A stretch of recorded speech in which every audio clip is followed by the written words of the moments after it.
Huí de la escuela de letras. Allí todo es incoloro, inodoro e insípido. Fue mi primera gran derrota de la escuela de letras. Cuando mis padres llegan, oye, se supone que las vacaciones eran en diciembre, un poco a mediados de diciembre. Y que más ella estaba estudiando letras, tampoco era física. Exacto, entonces de repente llego yo en noviembre del año 83. Tenía yo 21 años, ¿y qué pasó aquí? Llegué con un sombrero de esos que usan los vietnamitas, con mi gran maletota. Oye, eso fue un shock en mi casa, ¿te imaginas? Oye, ¿qué pasó? El hombre que fue a estudiar y queríamos haber graduado, regresa y dice, no quiero volver allá.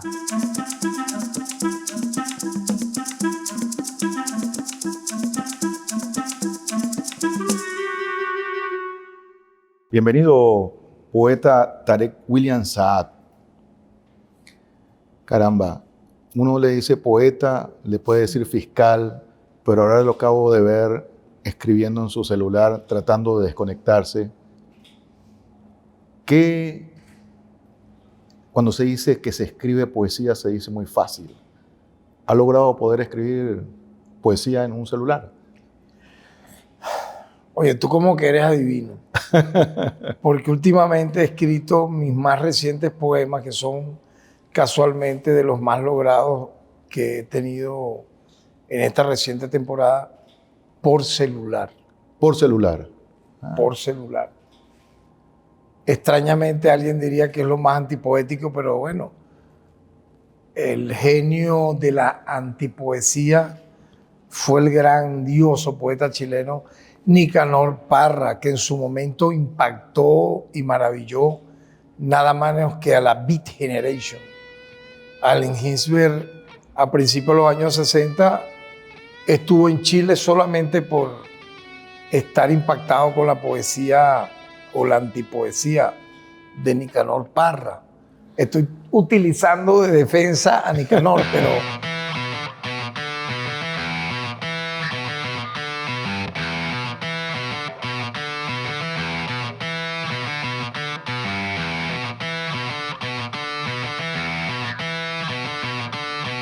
Porque alguien diría, bueno, pero ¿cómo es eso? Si antes Tara escribía, según mis entrevistas anteriores, con un lápiz mongol y una hoja blanca. Luego pasé a una máquina de Remington. Mecanografiaba allí. No recuerdo un Alacto, haber usado un Alacto o una computadora para escribir poesía, no recuerdo. Pero fíjate, el teléfono inteligente, yo creo que una de las cosas más positivas que tiene es que es inteligente en verdad.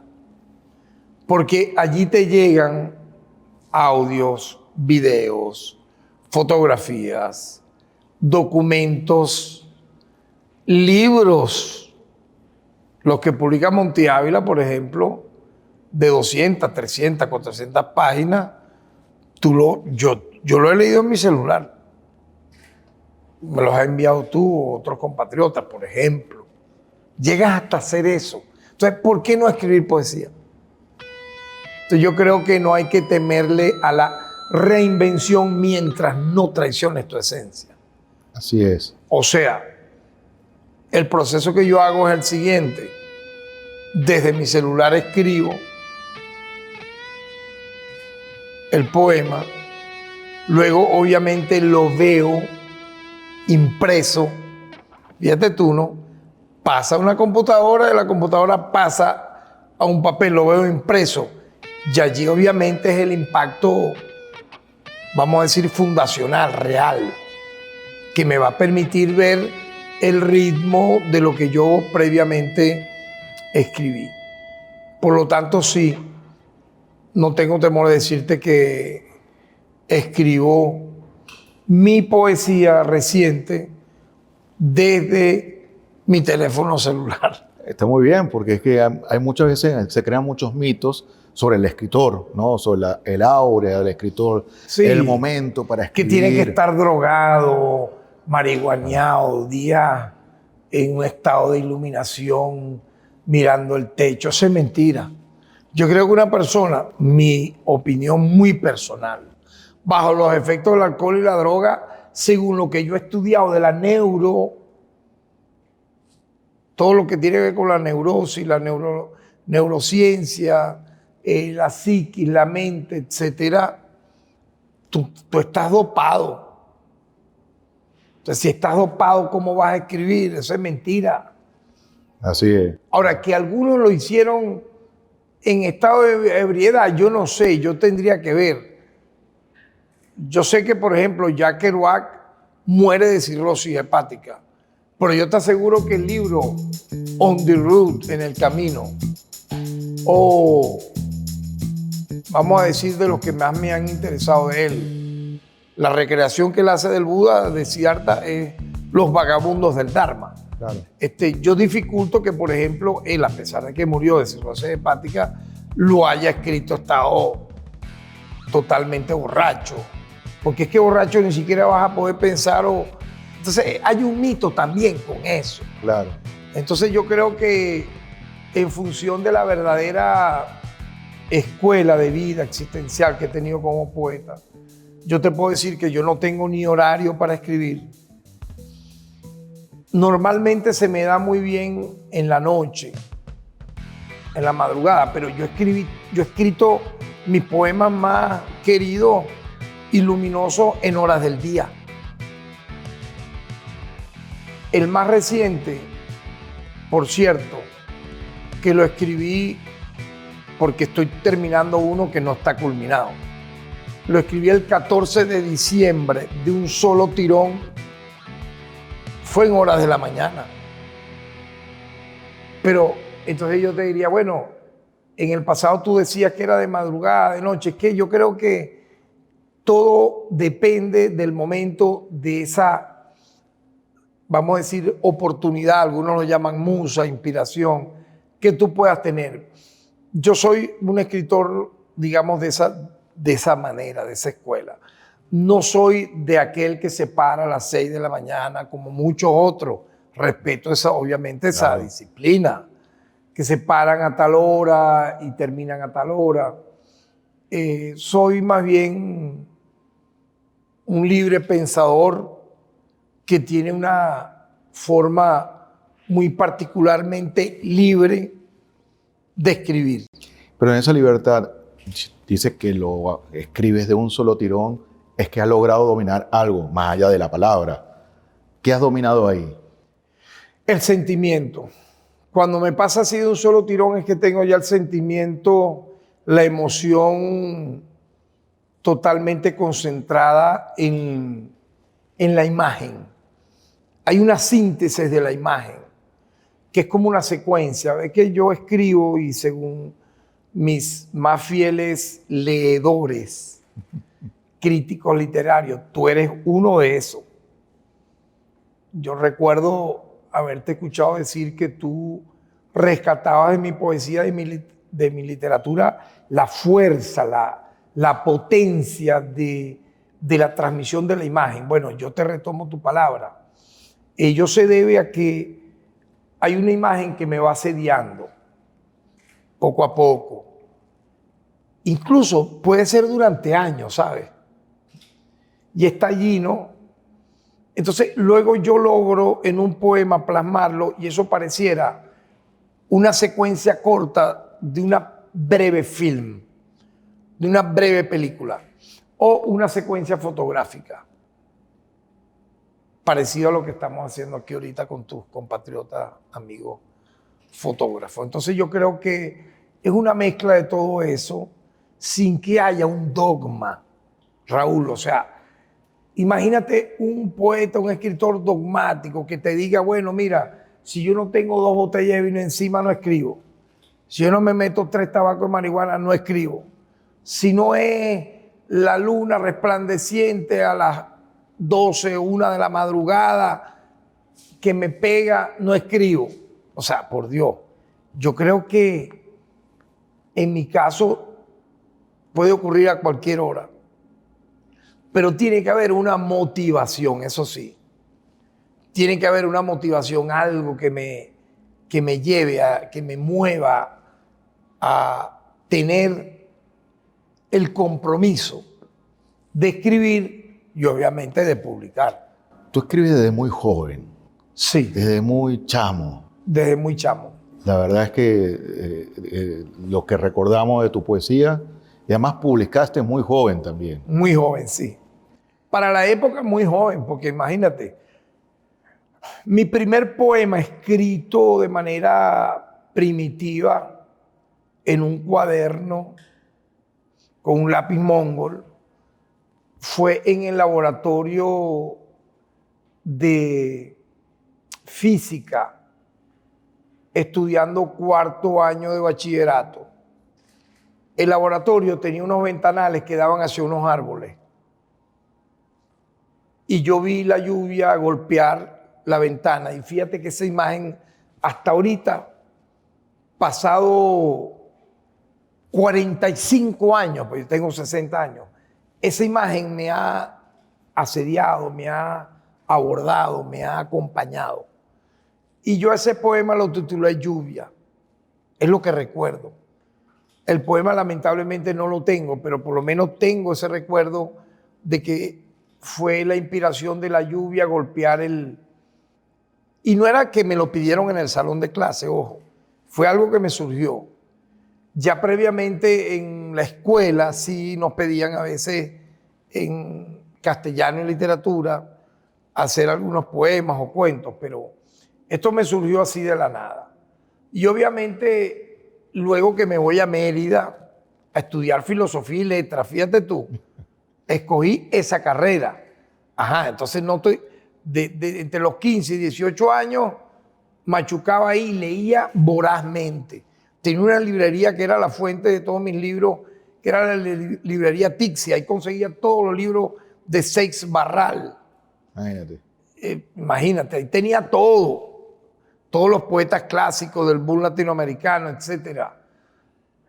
Y en Mérida el shock fue más grande, porque ahí las librerías eran mucho más especializadas. Ahí pude ver poetas en vivo, José Barroeta, Ramón Palomares. No hice amistad con ellos, pero los pude ver en recitales.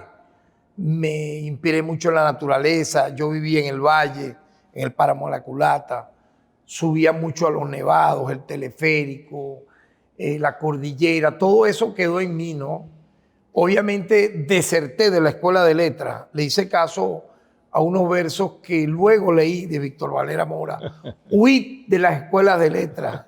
Allí todo es incoloro, inodoro e insípido. Yo huí de esa escuela de letras. Era algo para mí terrible para ese momento. Pues yo pensaba que podía aprender a escribir más poesía y me di cuenta que la poesía tú la aprendes con la vida y obviamente estudiando, leyendo. Eso sí, para buscar ¿qué? Tu tono personal. Y entonces, como tú bien dices, de muy joven asumí eso y ya yo creo que ya ahí, en ese periplo, cuando yo me regreso al Tigre, derrotado, fue mi primera gran derrota de la escuela de letras. Cuando mis padres llegan, oye, se supone que las vacaciones eran en diciembre, un poco a mediados de diciembre. Es que más estaba estudiando letras, tampoco era física. Exacto, entonces de repente llego yo en noviembre del año 83. Tenía yo 21 años, ¿y qué pasó aquí? Llegué con un sombrero de esos que usan los vietnamitas, con mi gran maletota. Oye, eso fue un shock en mi casa, ¿te imaginas? Oye, ¿qué pasó? El hombre que fue a estudiar y queríamos ver graduado, regresa y dice, no quiero volver allá. Fue una decisión absoluta. Me agobió la ciudad, la escuela de letras, todo. Pero fíjate tú, en ese tiempo, por eso todo lo que pasa es perfecto. Las 4 leyes espirituales te dice una de ellas. Todo lo que ha de ocurrir tiene que ocurrir tal como ocurre, sin arrepentimiento. No debes decir si debía haber hecho esto, por qué no hice aquello. No. ¿Ocurre para qué? Para que aprendas una lección. Siempre para bien. Estamos hablando de personas con inteligencia emocional. Obviamente una persona, un ígnaro, no va a entender esto que estamos hablando. yo aprendí la lección y en ese año sabático, que fue un poco más, escribí mi libro Los ríos de la ira, que mando a un concurso el Francisco Lazo Martí del Ateneo de Calabozo, y un fragmento del libro lo mando al concurso Coeyú Latinoamericano. El primero que me gano, para mí fue una victoria, fui primer finalista en el premio de poesía Coeyú Latinoamericano. En el año 86 tenía yo exactamente un poco más de 23 años. Y mi primer libro de poesía sale publicado en el año 87, a los 24 años. Me lo publica La Espada Rota. Ese libro, Los ríos de la ira, se gana, fue primer finalista del premio Francisco Lazo Martí del Ateneo de Calabozo. El presidente del jurado era Caupolicán Ovalle. Entonces, a partir de allí, Raúl, se inicia como que un río, pues, un río de inspiración, de escritura, de compromiso. Ya nada te detenía. Y surgen, sí, nada me detuvo en ese afán, porque yo entonces comencé a escribir poesía y crítica literaria y ensayo literario. Gracias a tu gentileza sale publicado este libro, Hoguera de una adolescencia intemporal, que habla de esa memoria mía crítica literaria, de leer a los poetas que yo más amaba en ese momento, Julio Valderrey, Gustavo Pereira, el Chino Valera Mora, Juan Liscano, Luis Alberto Crespo, entre otros. O sea, mis viajes literarios, el recuento de toda esa pequeña hazaña personal de salir de un pueblo olvidado en la sabana, en la mesa de Guanipa, y de pronto a los 30 años ganarme un premio para estar con Premio Nobel de Literatura en España. José Saramago, Wolso Yinka, Mario Benedetti, Jorge Amado, Roabasto. Augusto Roabasto. Con todos ellos yo compartí, cuando ya teniendo 30 años, en el año 92, yo concurso en ese premio Literatura y Compromiso y mando no libros mecanografiados, mando 3 libros: Los ríos de la ira, Príncipe de Lluvia y Duelo y El hacha de los santos, porque en el año 92 yo publico de seguidas esos 2 libros. Y entonces este evento se da en febrero del año 93. Ya allí yo diría que es mi primera etapa, mi primera gran etapa que vamos a decir, que me consagra, que me revela para mí mismo, como viendo la escritura y la poesía como algo más que una pasantía en mi larga existencia. Yo decía, esto no va a ser temporal, algo aquí va a pasar, ¿no? Y en efecto fue así. Tarek, en tu último, el más reciente libro, Hoguera de una adolescencia intemporal, reúnes aquí, y también sucede en tus poemas, ¿no? Reúnes a muchas personas las cuales tú tenías mucho afecto. Correcto. ¿No? Me supongo que lo sigues teniendo. Así es. Por Sin tu duda. carácter, por tu forma de ser. Es interesante porque muchas veces, cuando ya no existe el afecto, se elimina. Y aquí se nota que es todo lo contrario. Es todo lo contrario. Se mantiene el afecto. Se mantiene. A pesar de las distancias. Sí. En otros tenores, en otros temas. Sí, ¿no? sí. Como es la política. Tiene mucha razón. Entonces, ahora bien, yo había guardado aquí un poema que quería comentártelo. El de Mi pueblo es un tren. Que a medianoche pasa y recoge a los convidados. Exactamente. Y aquí recoges a todos los que están convidados, ¿no? Todos los que están adentro de tu poesía, es verdad, de tus textos. Y el tren vuelve, porque fíjate que en el libro que es una antología en un paisaje boreal que me reedita Monte Ávila, yo incorporo un epílogo Ajá. que se llama Un tren viaja al olvido.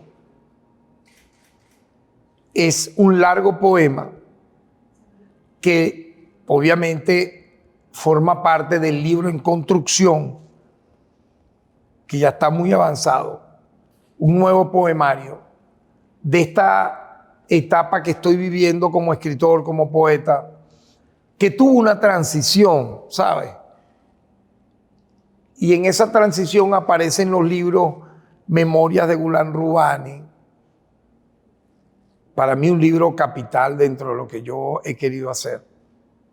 Allí encontré de forma definitiva, absoluta, la voz personal. No me lo has preguntado, pero yo te lo digo, forma parte del interrogatorio que tú dejas flotante. Y tengo una pregunta que tiene que ver con esa voz Ajá. que tú has construido, que tiene que ver con esa gran pasión que tienes por el rock. Correcto. Ya dijiste de la generación beat. Correcto. Todo lo que tiene que ver Los hippies, el movimiento hippie visto no como lo han querido colocar los medios de propaganda como una cosa transculturizante, que son unos drogadictos que andan desnudos en las calles, que todos andan descalzos. Mentira. El movimiento hippie puso en jaque el establishment estadounidense, porque fue una rebelión en medio de la gran guerra que lanzan los gringos en los años 60 contra toda la humanidad. Fue el movimiento pacifista de Peace and Love que logró inspirar a movimientos rebeldes del mundo. El Mayo francés es eso.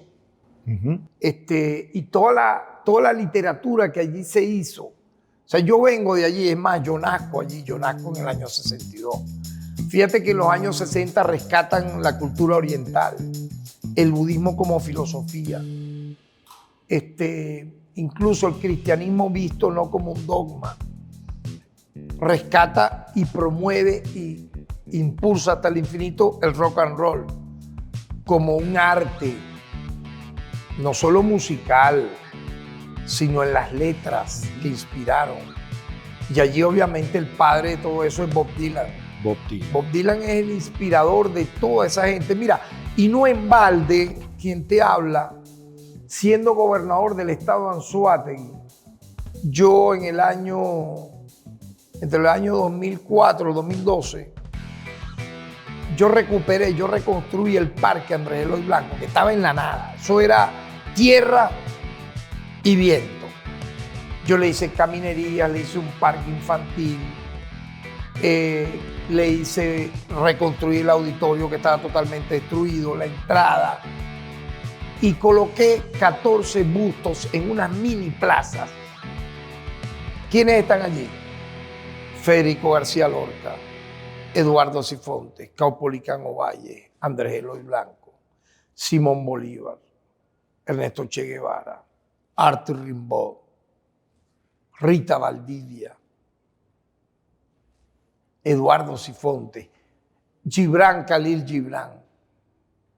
Bueno, entonces todo vuelve, repito, es como una rueda, ¿no?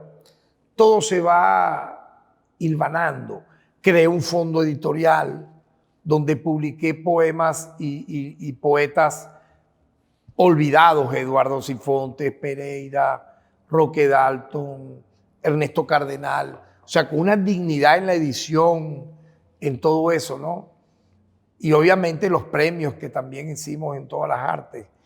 Pero, o sea, si tú tienes, por ejemplo, poder que te da un cargo de elección popular y eres un poeta, es lo mínimo que yo pude haber hecho. Y de hecho, reconstruí todos los lugares que tú podías menos imaginar que eran terrenos baldíos en miradores turísticos, y los nombres que le puse eran los nombres de los poetas. Incluso los centros diagnósticos integrales, las salas de rehabilitación tienen nombre de poetas, de mártires. Entonces yo creo que es como un testimonio de vida también, ¿no? Que tiene que ver con mi hecho o con mi vocación de ser poeta. Tú sabes que cuando tú rescataste a Bob Dylan y pusiste en el estado de Anzoátegui, pusiste un busto de él, ¿no? El primer busto, dicen. Yo, cuando lo vi, yo dije, yo me acordé de un libro, que editó Fundarte, que la traducción eran poemas, las canciones de Bob Dylan, que son poemas que lo tradujo Gabriel Jiménez Gemán. Correcto. Es un emblemático. De acuerdo. Él hizo varias traducciones de varios rockeros en aquella época. Y claro, cuando yo en aquella época, en los 80, cuando yo veía eso, no veía como muy claro la poesía y el rock. Pero tú que eras poeta, ¿dónde te encuentras tú en esa poesía del rock? En la del rock que nació y resurgió a finales de los 60, principios de los 70, a principios de los 60, finales de los 60. Por ejemplo, en canciones como Reflections of My Life, Reflexiones de mi vida, una canción nostálgica increíble, ¿no? O la canción emblemática que saca Protocol Harum en el año 68, Tu Blanca Palidez. O en esa canción inmortal de los Beatles, Lady B. O en, yo diría, todo el cancionero de Bob Dylan. Es que no te puedo decir una sola. Claro. Pero es impresionante, ¿no? Sería varias. El de la Atalaya pudiera ser uno solo. Y que luego pudiste ver cuando se reúnen Crosby, Nash, Steele and Young. O sea, ver juntos a Neil Young, Graham Nash, o sea, nada más esos dos. Pero con Crosby, con Steele, o sea, ese cuarteto de voces armoniosas donde las letras, veamos entonces el poder de esas letras. Allí yo sí me siento identificado. Con ese tipo de rock que me acompañó de niño, de joven y hasta ahora, hasta en este momento. Ahora, yo solo adquirí, adivina dónde, en el Tigre. No tuve que ir a Francia, Holanda, no tuve que irme a los Países Bajos, a Ginebra, a Suiza, no, en el Tigre. ¿Y cómo llegaste a esos bajos fondos? No, en los altos fondos, diría yo. Está bien. Las altas cimas, porque, fíjate, es extraño, pero mi generación fue hermosa. Nosotros a una enamorada, a una princesa, no le regalaba que si colecciones de relojes caros, estas cosas que ahora uno se entera por allí, cosa que me parece infame, ¿no? Entonces, no esperan que en el día de su cumpleaños el amado la sorprenda con un regalo. Esta nueva generación que están hablando por ahí de Sugar Baby, que llaman. Entonces, la Sugar Baby tienen un Sugar Daddy, o sea, una cosa necrofílica del amor. Ahí no hay amor, eso está muerto. Entonces, no esperan que, por ejemplo, como yo hacía siendo adolescente, sorprendiera a mi princesa con una flor y un libro. En medio del libro de poesía, una flor. Pero eso era impactante, que tú hicieras algo así. No, ahora la Sugar Baby, que para mí es una mutación de la prostitución juvenil actual, te dan el catálogo. Mira, me tienes que dar el reloj Cartier con el zarcillo Cartier y la pulsera Cartier. Entonces te das cuenta, hasta en eso nosotros fuimos diferentes y nuestra generación fue diferente. Entonces, lamentablemente, yo siento que lo que nosotros estamos haciendo, a pesar de ser sobrevivientes a todo este holocausto que ha significado la aparición de unas redes demoledoras que te presentan antivalores. Entonces, el TikTok no es para que alguien diga un buen pensamiento, una nueva frase, no, sino a quién menea peor la cola. Entonces, tú ves niñas de 2 años, de 3 años haciendo un trencito ¿Qué es esto, vale? Y la canción de fondo es lo más suave, es para ponerte en cuatro, lo más suave, para no decir otras cosas. Claro. O sea, yo quiero que me entiendan, mira, el reggaetón actual, que lo quieren imponer a sangre y fuego con el marketing, lo logró el rock and roll en los años 60 y 70 sin el aparato industrial militar que pudiera tener vamos a decir, yo diría la contrarrevolución humana por detrás. Lo logró imponiendo su manera, su forma, su gesto, ¿no? Entonces yo creo que esos fueron momentos cruciales.